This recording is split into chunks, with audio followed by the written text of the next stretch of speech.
Hello, how are you all going today? Everyone, I just want you to sit down, relax. If you want, you look at my pretty hair, my sexy beard, or my eyes. You don't have to. You can just listen to me talk.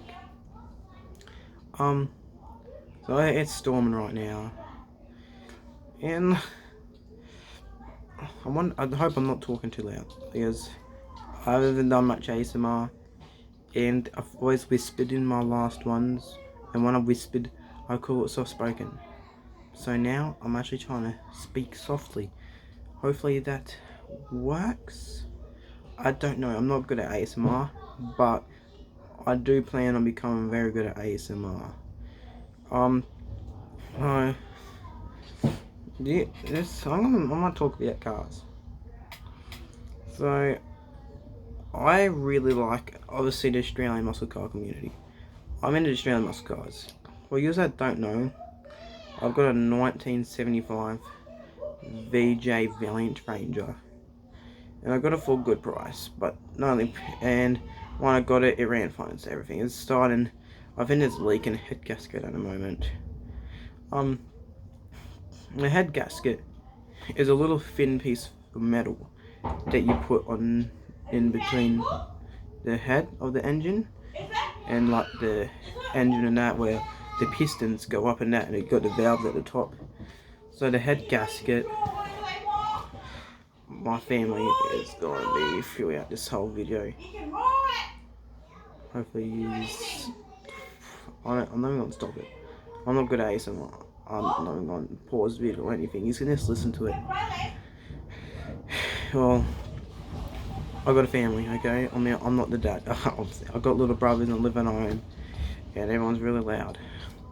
Well, I'm just going to talk about my car. So the engine's kind of buggering up. So the radiator started leaking, and then after the radiator started leaking, I stopped leaking, and the radiator stopped leaking, but then the engine starts heating now, and it's just not good at all. Nothing's going right with my engine. I'll tell you something. Head gaskets are like $50 American, $60-70 Aussie. So I get a head gasket for my car. It's going to cost me $70 to fix.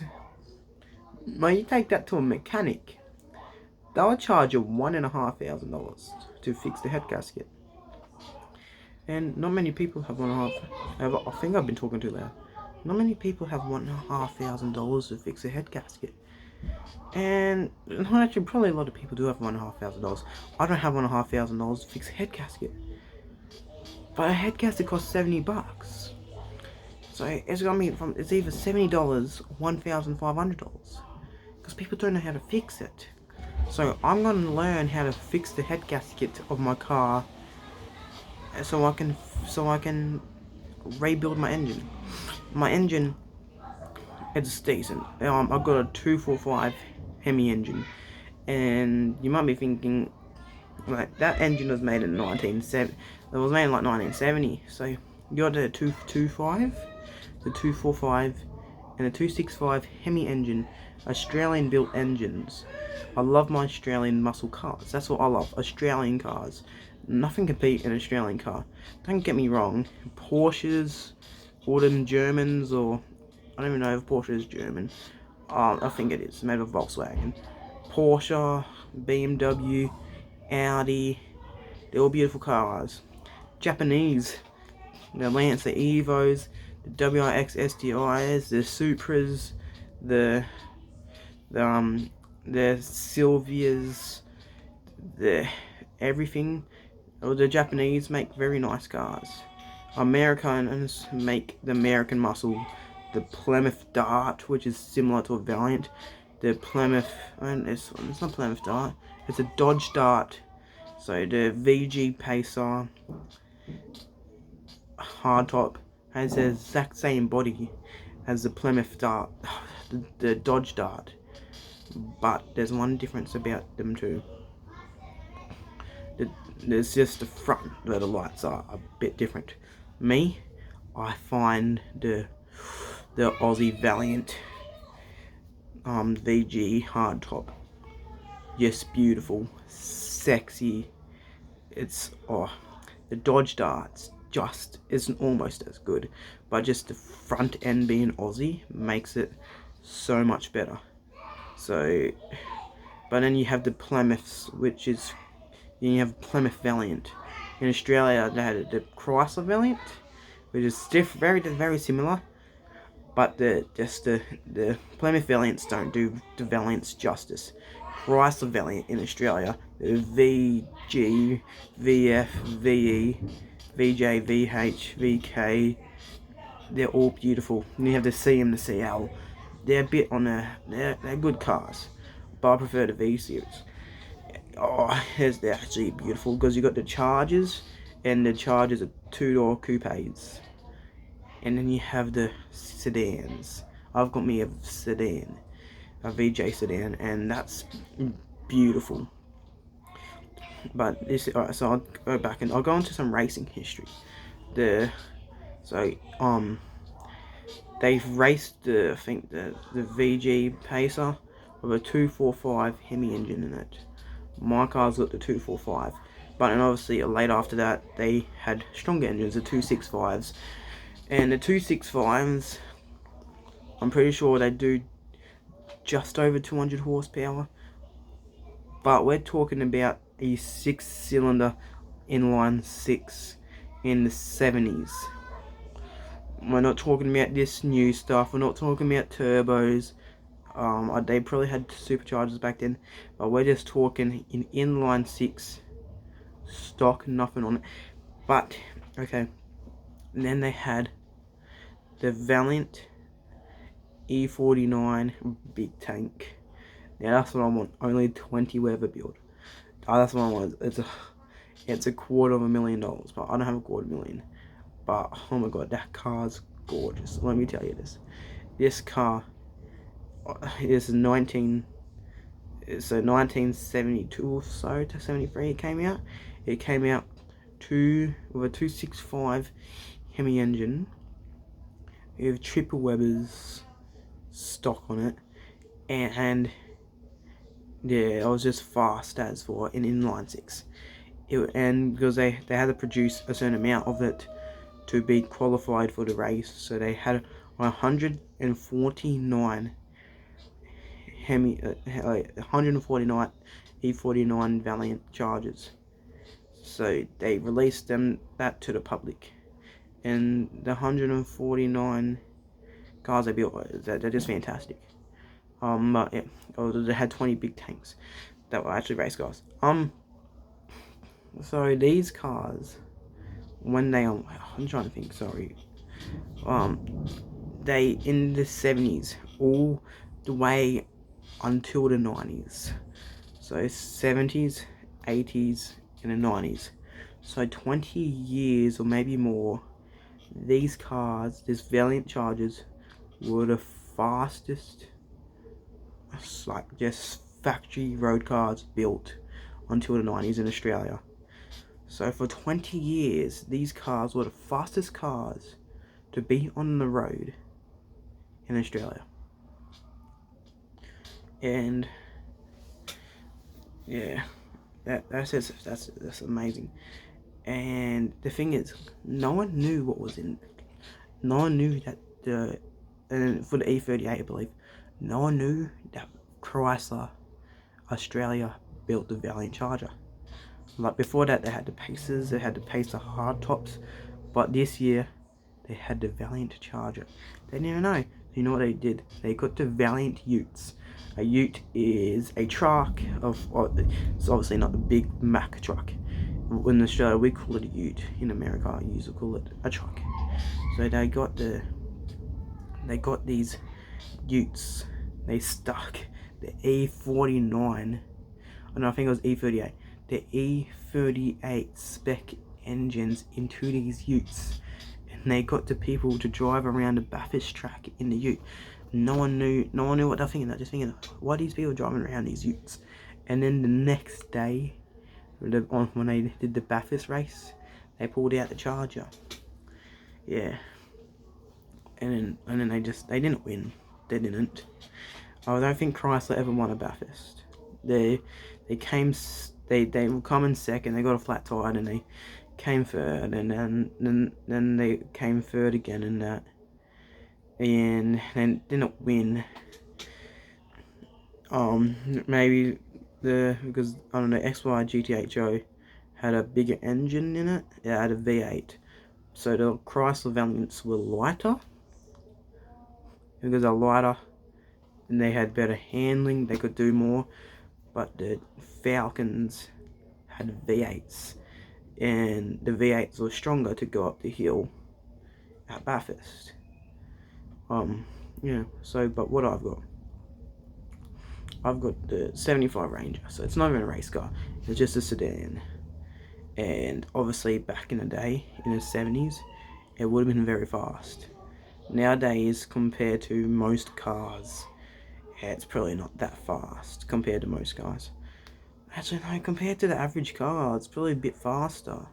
Like my older sister has a Holden Cruise. I think it has 150 horsepower.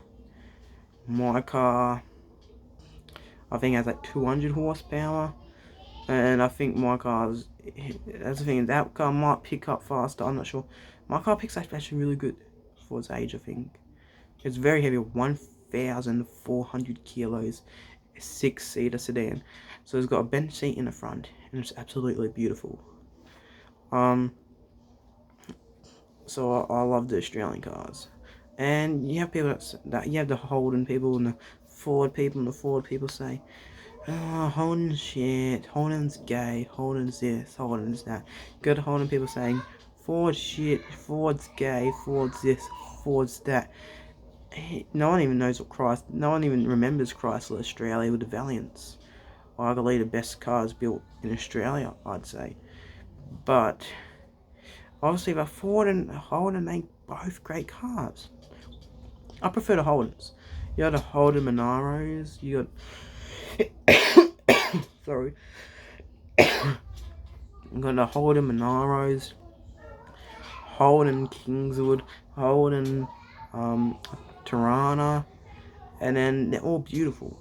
You're Holden 1-tonners, and that's fantastic. But you have Ford. You got the Ford Falcons, all the X Falcons. They're beautiful.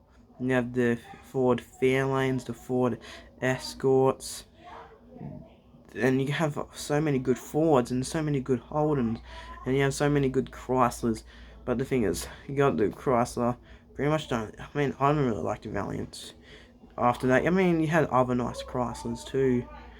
Yeah, but they're just beautiful cars. And I know you're American, and you might not know about the Australian car scene, but Australia has made some fantastic cars. They're underrated. Because in America, you have your Mustang that everyone knows around the world. Like, the Boss 429, or the Boss 302, the GT 500, the GT 350. You got all the Plymouths. You got the, I don't know, you got Dodge Daytona. You got the Dodge. You got, I don't know, you've got so many good cars. And they're all fantastic. But I'm not saying they're overrated, because they're not overrated, because they're great cars. And you have Japanese cars. Japanese cars are overrated, let's be real. Japanese cars are nowhere near as good as any other cars. Materially, they're not as good as Australian or American cars.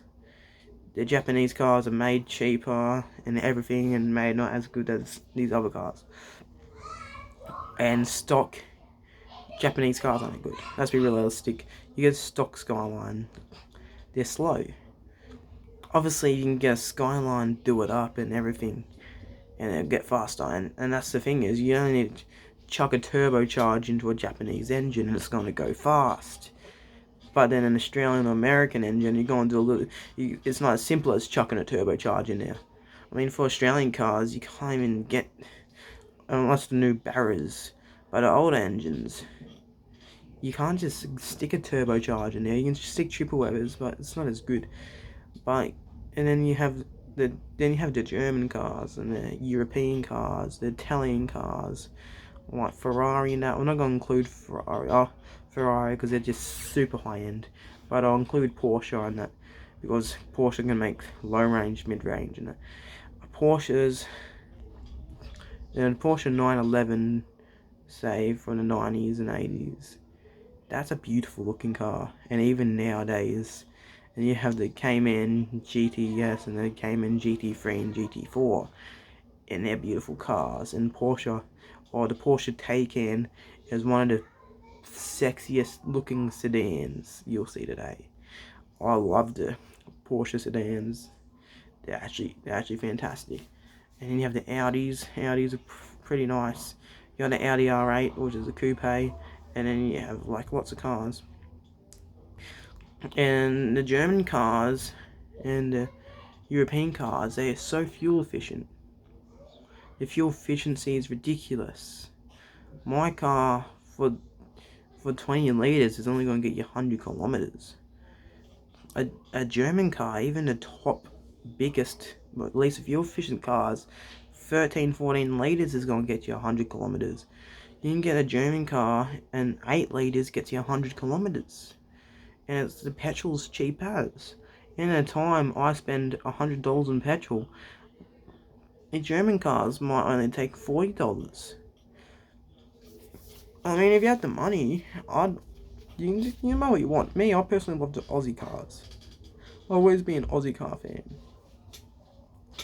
In my opinion, American cars are pretty nice, but they're just not as, so you got Australian cars, and they're just perfect all around in every aspect.